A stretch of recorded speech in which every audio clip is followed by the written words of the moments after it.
नागराज हरिया को यह सब बात बता ही रहे होते हैं कि तभी वहाँ वह दुष्ट कालिया राक्षस अपनी सेना के साथ वहाँ आ जाता है। कालिया राक्षस हरिया को देखकर कहता है, अरे यह एक बार की कहानी है। हरिया और रामू नाम के दो किसान अपने अपने ट्रैक्टरों में बहुत सारे संतरे भरकर बाजार बेचने के लिए जा रहे होते हैं। तभी वहीं पर अचानक से मौसम खराब हो जाता है। भयंकर तूफान आने लगता है और बिजली गिरने लगती है। हरिया और रामू दोनों बहुत डर जाते हैं। तभी हरिया कहता है, रामू, हमें जल्दी से यहाँ से निकलना होगा, मौसम खराब हो रहा है, बाढ़ आने का खतरा है। यूं इतने में रामू अपना ट्रैक्टर तेजी से वहाँ से भगाकर निकाल लेता है, परंतु हरिया का ट्रैक्टर वहीं खराब हो जाता है। हरिया कहता है, हे भगवान, इस ट्रैक्टर को भी इसी समय खराब होना था। अगर बाढ़ आ गई तो मेरे सारे संतरे खराब हो जाएंगे। हे भगवान, अब मैं क्या करूं? तभी वहाँ बाढ़ आ जाती है और हरिया का ट्रैक्टर डूब जाता है और उसके सारे संतरे खराब हो जाते हैं। हरिया एक पत्थर पर जाकर खड़ा हो जाता है और कहता है, हे भगवान, मेरे सारे संतरे खराब हो गए और मैं यहाँ इस हालत में फंसा हूँ। अब मेरी मदद कौन करेगा?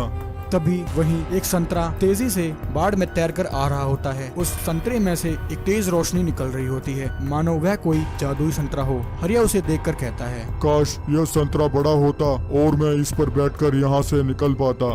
बस हरिया के इतना कहते ही वह संतरा अचानक से बड़ा हो जाता है। हरिया उछलकर उस संतरे पर जाकर बैठ जाता है।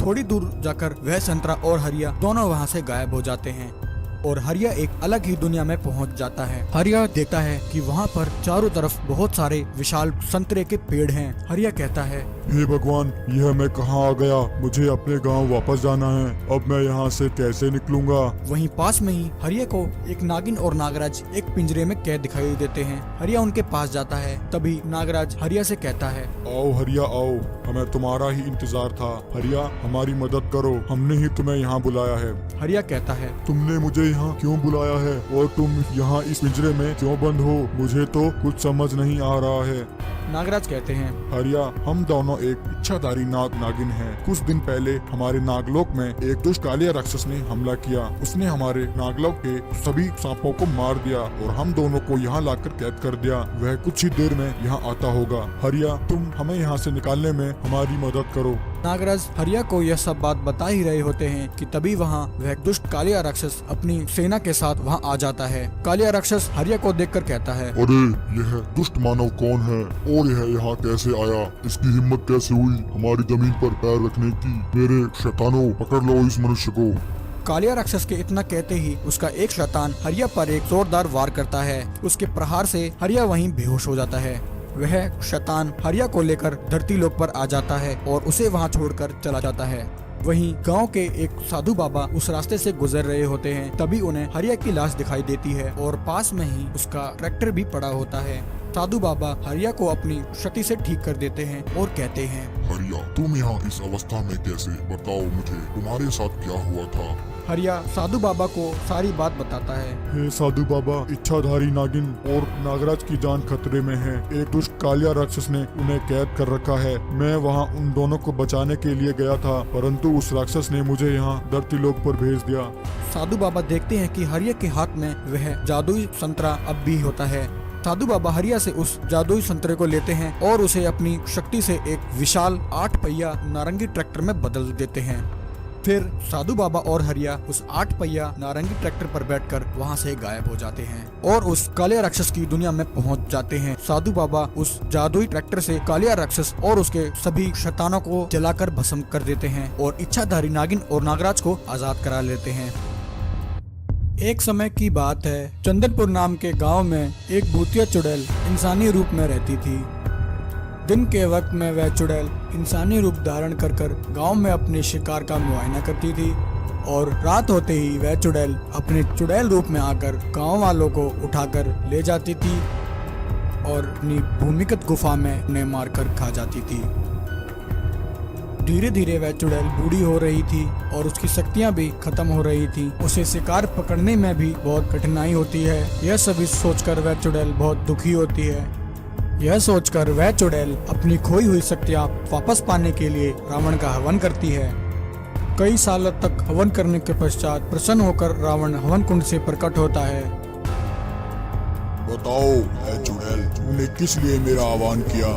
चुड़ैल कहती है, हे राक्षस राज रावण, मेरी सारी शक्तियाँ दिन ब दिन समाप्त होती जा रही हैं, जिसकी वजह से मैं कमजोर हो रही हूँ और मुझे शिकार नहीं मिल पा रहा है। अगर ऐसा ही चलता रहा तो मैं भूखी मर जाऊंगी। हे राक्षस राज रावण, मुझे इस बार ऐसी शक्तियाँ प्रदान करो जिन शक्तियों के आगे कोई भी मेरा सामना न कर पाए।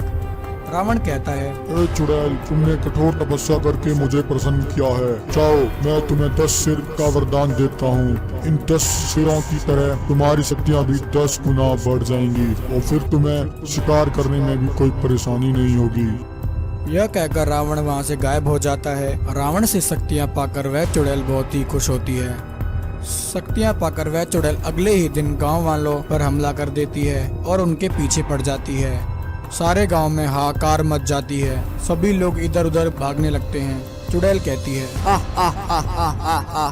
कहाँ भागते हो सब के सब, मैं तुम सबको खा जाऊंगी। अब तुम्हें मेरे हाथों से कोई नहीं बचा सकता। अरे भागो रे, अरे भाई भागो रे भागो, यह चुड़ैल तो बहुत ही खतरनाक है। अरे यह तो कमबख्त रावण की तरह 10 सिरों वाली चुड़ैल है। ऐसी चुड़ैल तो मैंने पहले कभी नहीं देखी। ऐसा कहकर सभी गांव वाले अपने अपने घरों में जाकर छिप जाते हैं। तभी उस चुड़ैल की नजर एक बकरी पर पड़ती है। चुड़ैल कहती है, अरे यह बकरी तो कितनी हट्टी कट्टी जान पड़ती है, इसे खाने में तो मुझे बहुत मजा आएगा। ऐसा कहकर वह चुड़ैल उस बकरी को उठाकर वहां से ले जाती है। चुड़ैल के आतंक से परेशान होकर सभी गांव वाले साधु बाबा के पास आते हैं। साधु बाबा, क्या इस चुड़ैल का कोई अंत नहीं हो सकता है? इस कमबख्त चुड़ैल के तो रावण की तरह 10 सिर हैं। हमारी सहायता कीजिए बाबा। साधु बाबा कहते हैं, गाँव वालों, यह चुड़ैल रावण से शक्तियाँ प्राप्त कर कर बहुत ही शक्तिशाली हो गई है। अब इस चुड़ैल से हमें सिर्फ पवन पुत्र हनुमान जी ही बचा सकते हैं। चलो हम सब चलकर उनकी प्रार्थना करते हैं। ऐसा कहकर सभी लोग हनुमान जी की मूर्ति के पास इकट्ठे हो जाते हैं और उनसे प्रार्थना करने लगते हैं। हे पवन पुत्र संकट मोचन हनुमान जी, इस सृष्टि में आपसे बलशाली कोई भी नहीं है। आप ही हमें इस संकट से निकाल सकते हैं। हे संकट मोचन हनुमान जी, हमारी सहायता कीजिए। गांव वालों की प्रार्थना सुनकर उस मूर्ति में से हनुमान जी निकल कर आते हैं। हनुमान जी गांव वालों से कहते हैं, गांव वालों, चिंता मत करो, मेरे होते हुए वह चुड़ैल तुम्हारा कुछ नहीं बिगाड़ सकती है। मुझे तुम उस चुड़ैल के पास ले चलो, मैं अभी उसे उसके पापों का दंड दूंगा। ऐसा कहकर सभी गांव वाले हनुमान जी के साथ उस चुड़ैल के पास आ जाते हैं।